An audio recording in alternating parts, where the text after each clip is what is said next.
Consequentialist moral theories say that the right act to perform at any given time depends entirely on what the consequences of that act would be. Now, that could, of course, be spelled out in lots of different ways depending on what the consequences are that are said to matter. So we could come up with all kinds of versions of consequentialism on the spot. Most of them are going to be really silly and no one would ever hold them. Example, I could say, look, here's my consequentialist theory. The right act to perform at any time of those that are available to you is the one that is going to increase happiness the most for your neighbors 9 houses down. Okay, your neighbors 8 houses down, I don't care at all. Treat them however you want to treat them. They don't matter, morally speaking. But your neighbors 9 houses down, they matter. Okay, and the right thing to do is to increase happiness for them. That's a version of consequentialism. Okay, it's a stupid one. No one would ever hold it. but it is a theory according to which how you decide whether an act was right or wrong depends entirely on what its effects were, and that's the distinguishing feature of consequentialist theories. Well, there are some versions of consequentialism that people do hold, and one in particular is highly popular, and that's utilitarianism. It's what we're studying in this first week of our course. Now, utilitarians, so they're consequentialists, and they say that what matters are just the consequences in determining whether an act is right or wrong. And then they give a particular theory about what consequences matter. And here's what they say. They say happiness and pleasure, so Mill uses those interchangeably, and pain and unhappiness. Okay, these are the consequences that matter. And so roughly what utilitarians say is the right act to perform at any time of those that are available to the agent is the one that's going to increase happiness slash pleasure the most. And the bad actions are the ones that are going to increase pain or unhappiness. Okay. So note well that I said of those that are available to the agent. So the clear-headed utilitarian, if I am thinking out loud, should I take the stairs or should I take the escalator? If there's a utilitarian in the vicinity and he's clear-headed, he's not going to say neither. Do not do either of those. Instead, go cure cancer, or go stop, put an end to climate change or something like that. Single-handedly, he's not going to say that. Because utilitarianism isn't trying to describe what would be the best logically possible thing to do. It's just trying to describe what of those things that I actually can do at a given time, which of them is best, okay? And it's not in my power to cure cancer or to put an end to all climate change, all bad climate change. And so those just aren't relevant. It's just a claim of the things that I can actually do, which is the best to do. And what they say is do the thing that's going to maximize pleasure. They do not mean by that maximize pleasure for the agent himself or herself. Okay, the person performing the act counts, but they don't count any more than anyone else. And in fact, Mill and Bentham before him both said that any being who can experience pleasure and pain, their interests need to be weighed in. So animals, subhuman animals, the pain and pleasure of animals counts too, okay, according to utilitarians, at least according to traditional utilitarians. And now it may be that animals, so Mill says this, have a lower capacity for pain and pleasure than humans do. But we still need to respect them, insofar as they do have that capacity.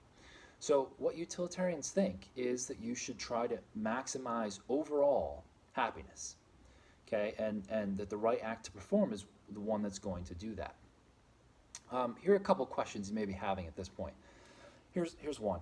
Suppose that a person performs an act that sort of maximizes happiness of those that were available to him, but he does it for some ulterior motive. So suppose I'm at the beach, and I see somebody out there drowning, and I think, I just don't really want to exert myself today. It's been a tough day. I think I'll just sit here and watch this happen.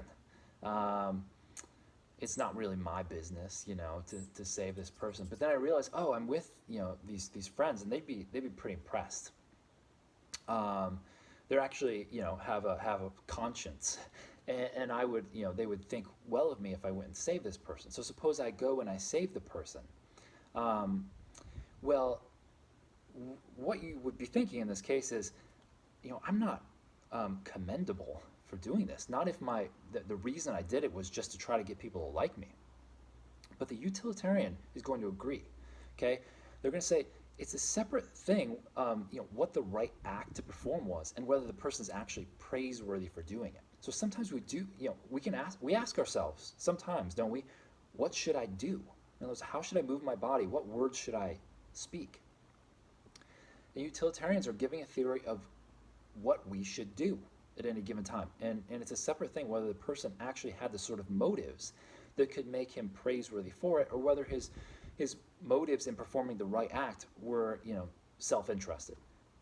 Okay, it's actually similar with bad actions. So suppose I perform an act that results in somebody's death. I try to give him a crab cake, or I don't think I've ever had crab cake, but I assume they have real crab in them. Well, suppose this person has an acute allergy to shellfish.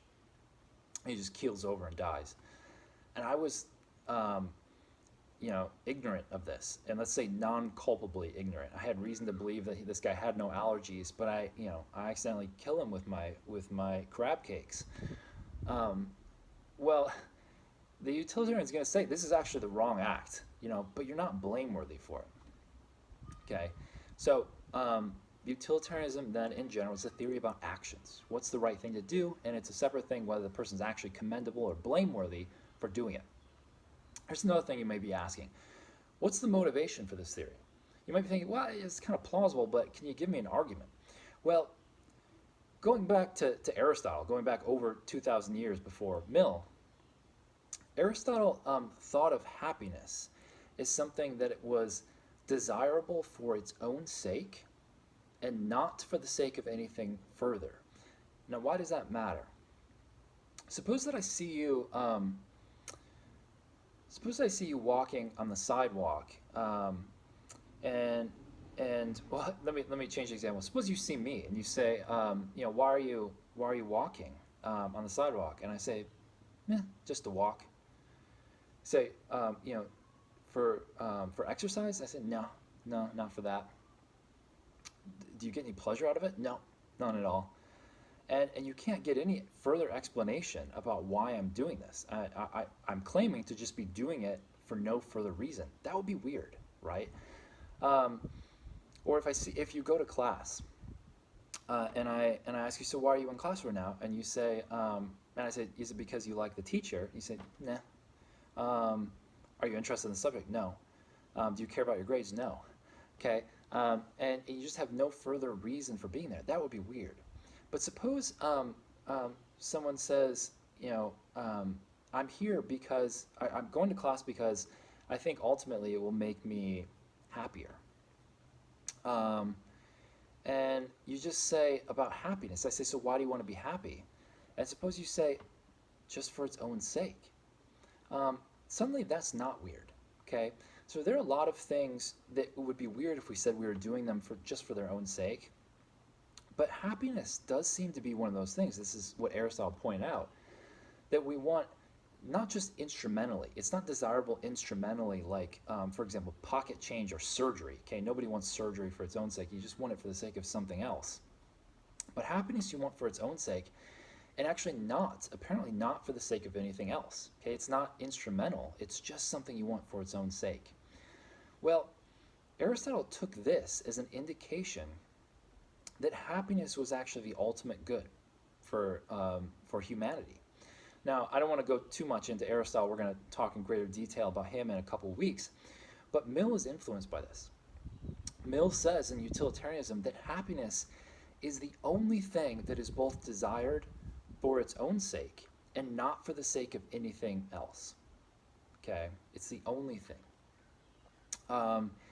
And in the view of utilitarians, at least this is one common way of motivating utilitarianism, one way of arguing for it, is by saying that, look, um, if anything has the sort of the position to influence what's morally good, how we should behave, it would seem to be happiness, that thing that is the ultimate good, apparently, of all human activity. That's a line from Aristotle.